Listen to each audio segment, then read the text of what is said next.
Alright, today I'm going to be covering the timing gear case cover install. First I put the gasket on the dowels, and then I started screwing in the little Torx head screws that go in behind the camshaft.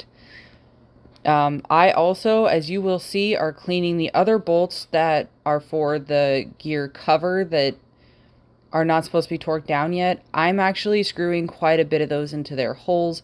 I did this to help kind of center this housing and make sure that everything was lined up really well. You don't have to do this, but I'm going to. So I will be posting the torque sequence at the end of this video. These all torque to 18 foot-pounds, and I will be showing the sequence at the end of this video, courtesy of Diesel Laptops manuals. But just make sure it's seated before you start torquing these bolts down, and like I said, I just like to use some of the other bolts for the cover just to get it lined up and make sure it's all good. Those bottom bolts are not part of the cover, so you will be torquing those as well, obviously. And here's the sequence, and if you have the oil pan bolts on, they're the same spec.